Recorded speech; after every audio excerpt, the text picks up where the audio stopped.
majority of my day was baseball because I had practice in the morning, I had weights in the afternoon, I had class with my teammates, I had study hall, we were traveling, we were playing.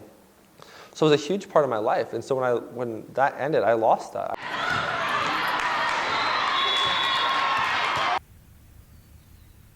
They have 10 years of extreme rigidity, extreme planning, extreme nutrition, extreme fitness, because that's the life of a college athlete.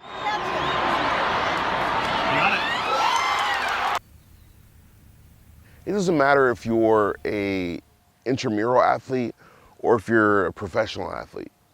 When you lose a piece of yourself, it is very hard for you to come back and say, this is what I need to do.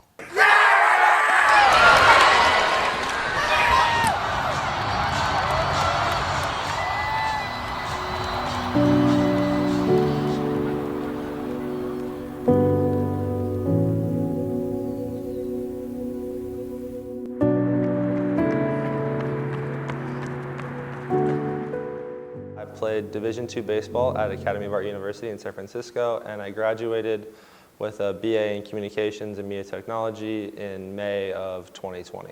I'm a former college athlete. I played Division I, I played NAIA, I played junior college, I played Division III. I was all over the board when it comes to sports, when it comes to football. I'm a former D3 volleyball player. I graduated in 2017, so my senior season was fall of 2016. This is the bottom of the ninth. This is the 5th inning that Galen's pitched. Been up 3 unearned runs. The definitive moment was when I actually got my diploma in the mail.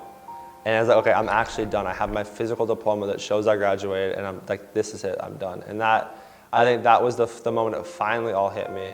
That like, okay, I'm done with school, which means I'm done with baseball. And it was kind of a bittersweet moment. Kenny King there to make the stop. Great penetration again by that defensive. It wasn't until I had my 3rd surgery to where I was like, my life as an athlete is over. My life as a player is over. I'm done. I'm not playing sports.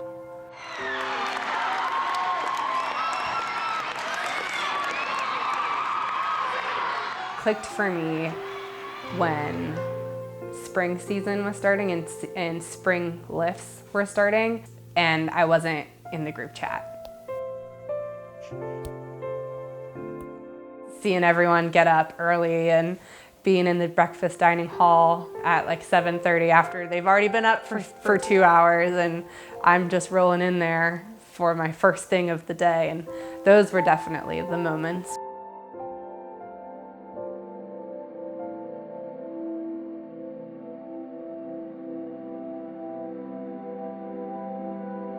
Done playing, when you're done being an athlete, you're done.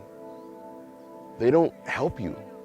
They don't provide you with resources. They don't provide you with counseling. They don't provide you with mentors. They don't provide you with people that you can talk to that have been through similar situations. They chew you up and they spit you out. You were nothing but a number to these institutions.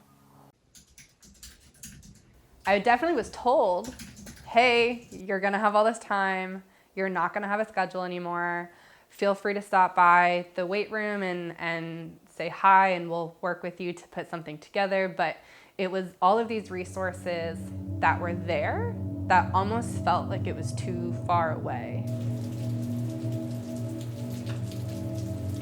I coped with just with a lot of video games, honestly, like playing with some of my friends from college. And I fell into this deep, deep hole of depression. I wanted to die. I wanted to end it all. I remember sitting on the roof of our fraternity house, 4-story building, and just dangling my feet off the edge. And I asked one of my brothers, and I said, what would happen if I jumped?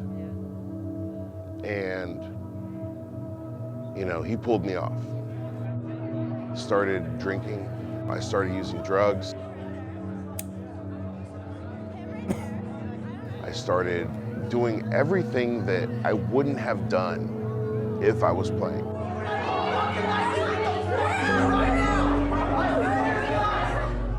lot of former athletes turn to alcohol, to drugs, to promiscuity, to all those things, because that gives you that same rush.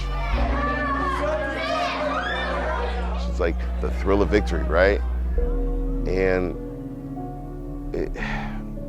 that's why I think that there needs to be more of a system in place where they have mental health professionals that are helping these athletes with the transition.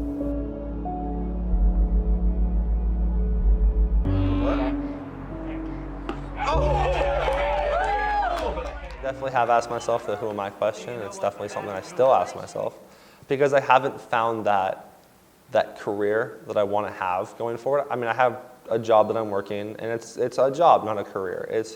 It's not something I want to see myself doing for the rest of my life. That big who am I question, I don't think that's probably never going to be answered for me. This is my locker tag. That's like, I got a new one every year. I think this is figuring out that relationship between the sport and who I am is probably going to be an ongoing battle my whole life. So this is the volleyball room in here. In terms of being more than just a baseball player, I think I'm still working towards that. I can still catch myself telling stories at work. I talk about being a college athlete probably more than I care to admit, but it's a huge part of who you are. But there's so much more to what I am. What I am as a father, I'm a husband, I'm a son, I'm a brother. Those things have made me feel the rush that I played when I played football. She answered. Okay. You talked to her? Bye. I love you. I love you. Bye. Bye.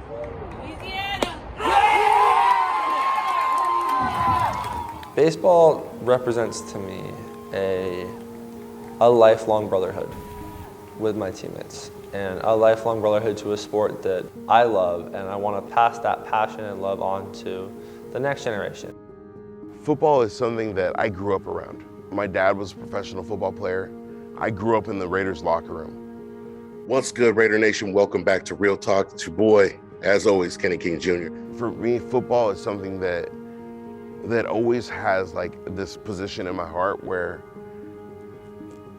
it's irreplaceable.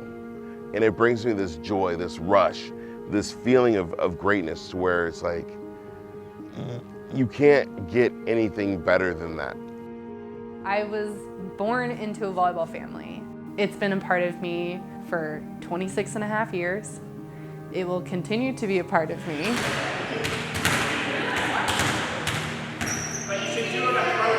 The percentage of my life will always fluctuate in terms of how much time I devote to volleyball. But the reality is it's always going to be at least 1%. It's always going to be there.